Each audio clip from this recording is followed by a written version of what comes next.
Centre পয়েন্টের পক্ষ থেকে আপনাদেরকে আন্তরিক অভিনন্দন ও ভালোবাসা। আজকে আমরা চলে এসেছি আল হুদা মডেল মিশনে। এই মিশনের মালিক ও প্রিন্সিপাল। চলুন এই প্রিন্সিপালের কাছ থেকে আমরা কিছু জেনে নেব। সঙ্গে থাকুন, শুনতে থাকুন। একটু আপনার পরিচয়টা বলুন। আসসালামু আলাইকুম। আমার নাম গোলাপুর রহমান। আমি এই অত্র মিশনের আল হুদা মডেল মিশনের প্রেসিডেন্ট, ফাউন্ডার এবং প্রিন্সিপাল। আমরা বলতে চাইছি যে বর্তমানে প্রত্যেকের পাড়ায় পাড়ায় প্রাথমিক শিক্ষা কেন্দ্র রয়েছে, তবুও দেখছি যে দিন দিন আপনাদের মতো পাবলিক স্কুলেই প্রাথমিক শিক্ষার জন্য বাচ্চাদেরকে ভর্তি করানো হচ্ছে। দিন দিন এই যুগটা বেড়ে চলেছে। এ বিষয়ে আপনার কাছ থেকে কিছু জানতে চাইছি যে আপনাদের মতো স্কুলে এমন কি বিশেষত্ব রয়েছে, সেই ব্যাপারে আপনি কিছু বলবেন। অনেক সুন্দর প্রশ্ন রেখেছেন। আমি প্রথমেই স্বাগতম জানাচ্ছি আপনাদের মতো এই চ্যানেল সেন্টার পয়েন্ট। এমন একটি গুরুত্বপূর্ণ প্রশ্ন রাখছেন যে এটা জানা সকলেরই দরকার যে প্রত্যেকটা গ্রামে অবশ্যই সরকারি স্কুল আছে এবং বিভিন্ন আরো পাবলিক স্কুলও আছে। তো মানুষ এই পাবলিকের দিকে অবশ্যই ঝাঁকছে, মানে ধেয়ে আসছে, যেগুলো প্রাইমারি স্কুলগুলো প্রায় ধুচ্ছে বলা যায়। তো এর পিছনে সরকারি কোনো শিক্ষা ব্যবস্থার ত্রুটি আছে বলে মনে হয় না। শুধুমাত্র কিছু গাইডলাইনের এবং দায়িত্বপূর্ণভাবে যে পড়ানোর যে কৌশল সেই জায়গাতে একটু আমার মনে হয় এটা অবক্ষয় ঘটছে। অনেক শিক্ষকের কাছে আমি শুনেছি যে এরকম বলেছেন যে পরের ছেলে পরমানন্দ, যতই উচ্ছ্বাস খাই দেয়, যতই উচ্ছ্বাসে যায় ততই আনন্দ, এরকম বলেন কিছু কিছু শিক্ষক মহাশয়গণ। তো মানে অন্যজনের ছেলের প্রতি দায়বদ্ধতা দেখান না বলেই অধিকাংশ সকল প্যারেন্টসই চান যে আমার বাচ্চাটাকে একটু ক্রাইটেরিয়ার মধ্যে রেখে সঠিকভাবে গাইডলাইনের মাধ্যম দিয়ে রেখে ভালোবাসা দিয়ে আদর দিয়ে এবং বাচ্চার যে চাইল্ড সেন্ট্রিক এডুকেশন বর্তমানে যে শিশু যে যেরকম চাই সেরকম পড়ানোর পদ্ধতি শুধুমাত্র পাবলিক স্কুলগুলোতে হয়ে থাকে অধিকাংশ ক্ষেত্রে স্যাররা, কারণ সেখানে টিচার্সদেরকে সেভাবে ট্রেনিং দিয়ে নেওয়া হয়। যদি টিচাররা নিজের নির্দিষ্ট গাইডলাইন না মেনে চলে সেখানে টিচার বাদ দেওয়ার সিস্টেম আছে, যার কারণে টিচাররাও নিয়ম কানুন পুরোপুরি ভাবে মেনে চলেন। এগুলোই আমাদের দিকে ঝুঁকে আসার মূল কারণ বলে মনে করি। পাবলিক স্কুলের আরো অনেক বৈশিষ্ট্য যেগুলো দৃষ্টি আকর্ষণ করে অভিভাবকদের এবং বিশ্বাস স্থাপনের অগ্রণী ভূমিকা পালন করে থাকেন। বিশেষ করে পাবলিক স্কুলের ম্যানেজমেন্ট যেগুলো থাকে তিনারা অনেক দক্ষতার সহিত কাজ করে থাকেন এবং লেগে থাকেন স্কুলের বাচ্চাদের চারিত্রিক এবং এডুকেশনাল ডেভেলপমেন্টের জন্য খাটেন। শিক্ষকগুলো সেভাবে ট্রেনিং প্রাপ্ত হন। আচ্ছা, এখানে আরো বিশেষ করে যেগুলো দুর্বল ছেলে গ্রাম্য এলাকায় সেগুলো যখন আসে তাদেরকে একদম নিজের সন্তানের মতো রিমিডিয়াল ক্লাসের মাধ্যমে তাদেরকে আগিয়ে নিয়ে আসার চেষ্টা করো। আমরা এরকম দেখি যে হয়তো কোনো ছেলে 5-6 পড়ছে কিন্তু এখনো কিন্তু সে উচ্চারণ বা pronunciation English alphabets A to Z এগুলোর উচ্চারণটা জানে না সে। তো তাদেরকে কি রিমিডিয়াল ক্লাস তাদের জন্য অবশ্যই জরুরি, কিন্তু রিমিডিয়ালের মাধ্যমে নিজ সন্তানের মতো করে ধরে ধরে তাদেরকে বেসিক বিষয়টিকে ইনপুট করার চেষ্টা করা হয়। এটি মানে যে friend philosopher and guide, Aristotle যেমন বলেছিলেন স্টুডেন্টদেরকে মানুষ করতে গেলে লাগে ফ্রেন্ড ফিলোসফার অ্যান্ড গাইড। আগে টিচারকে ফ্রেন্ড হয়ে যেতে হবে, তারপরে দার্শনিকের ভূমিকা পালন ফিলোসফারের মতো এবং শেষে গাইডও লাগবে। তিনটি পদ্ধতি অবলম্বন করেই শিশুদেরকে এগিয়ে নিয়ে আসা সম্ভব হচ্ছে। এখন পাবলিক স্কুলের আরো বৈশিষ্ট্য আছে, যেমন প্রত্যেকটা বাচ্চাকে শেখাতেই হবে এই দায়বদ্ধতা নিয়ে কিন্তু শিক্ষক মহাশয়রা কাজ করে থাকেন।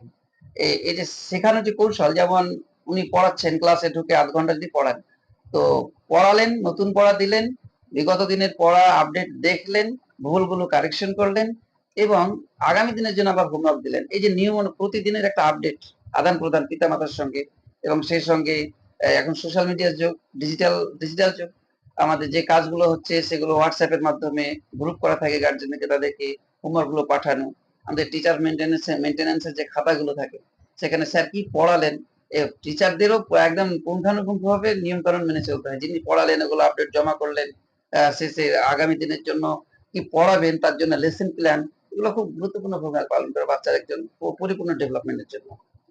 আচ্ছা, আমরা লক্ষ্য করছি যে বিগত কয়েক বছর ধরে এই এলাকার মানুষ আপনার আল হুদা মডেল স্কুলের দিকে ধেয়ে আসছে। মানে আপনার স্কুলের কিছু বৈশিষ্ট্য কি আছে এমন বলুন, একটু বলবেন আমরা একটু শুনতে চাই। সে প্রশ্ন যখন করেছেন বলতেই হয়। আলহামদুলিল্লাহ, আমরা 2015 সালেই এটা স্থাপন করি এবং আজ 10 বছর পূর্তি হচ্ছে। খুবই সগৌরবেই আমাদের মিশন মানুষের একদম মন কেড়ে নিয়েছে এবং অনেক স্টুডেন্টস এর যে আমরা দূর দূরান্ত থেকে বিভিন্ন জেলার বাইরের স্টুডেন্টস আমরা পাচ্ছি। এখান থেকে বুঝি যে আমরা সাকসেস।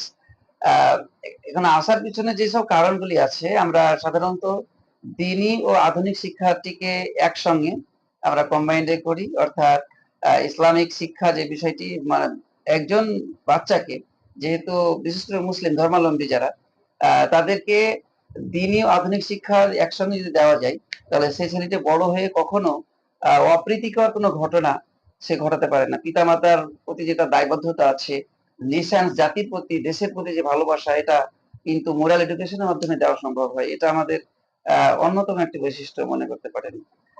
চারিত্রিক গুণাবলীর দিকে আমরা লক্ষ্য রাখি। পড়াশোনার ক্ষেত্রে যদি বলেন এডুকেশনাল বিষয়গুলো, তাহলে খুবই আমাদের বাংলা, ইংরেজি, আরবি, হিন্দি, কম্পিউটার ইত্যাদি বিষয়গুলো যেমন আছে, প্রজেক্টরের মাধ্যমে ক্লাস। এবার যোগ হচ্ছে আমাদের স্মার্ট বোর্ড, যেটা সাধারণত গ্রাম্য এলাকায় ভাবা খুব কঠিন। স্মার্ট বোর্ড যোগ হচ্ছে স্মার্ট টিভির মাধ্যমে ক্লাস। তাছাড়া কালচারাল বিষয় আমরা কিছু দেখি, যেগুলো ইসলামিক সাংস্কৃতিক বিষয়, যেগুলো দপের মাধ্যমে ইসলামিক নাচ এগুলো করানো হয়। পাবলিক লেকচার, এটা উন্নত মানের একটা বৈশিষ্ট্য যে মানুষ শিক্ষা অর্জন করলেও মানুষের সামনে কিছু তুলে ধরতে পারে না। তারপরে কিন্তু আমাদের ছোট ছোট বাচ্চারা একদম ক্লাস 3 থেকে কম্পালসারি, বিশেষ করে ইংলিশের উপরে পাবলিক লেকচার দিয়ে তারা হাজার হাজার মানুষকে বোঝানোর সক্ষমতা অর্জন করেছে। আপনাদেরকে সুযোগ থাকলে দেখাবো ইনশাআল্লাহ। আপনার কথাবার্তা শুনে খুব ভালো লাগলো। তো বাইরে থেকে যারা আপনার এই আলহুদা মডেল মিশনে তাদের শিশুদেরকে অ্যাডমিশন করাবে, তারা আপনার সঙ্গে কিভাবে যোগাযোগ করবে? আপনার একটু ও, যোগাযোগ যোগাযোগ যোগাযোগ বা আপনার হ্যাঁ, কোথায় আপনার স্কুল মানে আচ্ছা। স্থাপিত আছে, আপনার আমাদের ঠিকানা, যোগাযোগ, মোবাইল ব্যবস্থা কি বলবেন? আলহুদা মডেল মিশন অবস্থিত মুর্শিদাবাদ জেলার লালবাগের সংলগ্ন এরিয়া, সীমানাপাড়া মোড়, নারকেল বাগান এবং সীমানাপাড়ার এই মাঝখানে অবস্থিত। এটি পলসন্ডা থেকে আসা যাবে, যদি NH-34 আসা যায় 6 কিলোমিটার পূর্বে, এবং লালবাগ কোর্ট রোড থেকে 4 কিলোমিটার পশ্চিমে আসতে হবে, মুর্শিদাবাদ স্টেশন নেমেও আসা যাবে। এটি এরকম জায়গায় অবস্থিত আমাদের। আপনার মোবাইল নাম্বারটা বলে দেন। 9734000741 এই নাম্বারে। ভর্তির বিষয়ে যেটা জিজ্ঞেস করছিলেন, যে ভর্তি সাধারণত আমরা যেগুলো লোকাল স্টুডেন্টস নার্সারি থেকে নিয়ে দ্বিতীয় শ্রেণী পর্যন্ত সরাসরি ভর্তি নিয়ে নিই। তারপরে একটু টেস্ট নেওয়া হয় কোন ক্লাসে ভর্তির উপযুক্ত, এটা আমরা স্পটে সিলেকশনটা করে নিই। আর বাদ বাকি 3 থেকে নিয়ে ক্লাস 10 পর্যন্ত অ্যাডমিশন টেস্টের মাধ্যমে ভর্তি নেওয়া হয়। তবে স্টুডেন্ট যদি দুর্বল হয়ে থাকে, আমাদের একটা বৈশিষ্ট্য হলো যে দুর্বল এবং মেধাবী ছাত্র উভয়কেই আমরা করে দেব। দুর্বলদের জন্য ভালো স্কুল, আমাদের মেধাবীদের জন্য ভালো। দুর্বলদেরকে আলাদা, যেহেতু প্রশিক্ষণ দিয়ে নিই আমরা রেমিডিয়ালের মাধ্যমে, তারাও ভালো রেজাল্ট করছে। মাধ্যমিকের রেজাল্ট নজর পেয়েছে এলাকার মানুষের। একদম দুর্বল ছেলেরাও কিন্তু 80 প্লাস নাম্বার পেয়ে গেছে। এবার কতজন মাধ্যমিক দিয়েছিল আপনার স্কুলে? এবার সব মিলে দিয়েছে আমাদের ওই 12 জন। তবে রেজাল্ট কেমন? রেজাল্ট ভালো হয়েছে, ম্যাক্সিমাম হয়েছে 85 মতো, কিন্তু তারা ছিল দুর্বল, তো যার কারণে এটাও আমাদের কাছে অনেক বেশি পাওনা। তবে 60% হলে যথেষ্ট ছিল মনে হয়।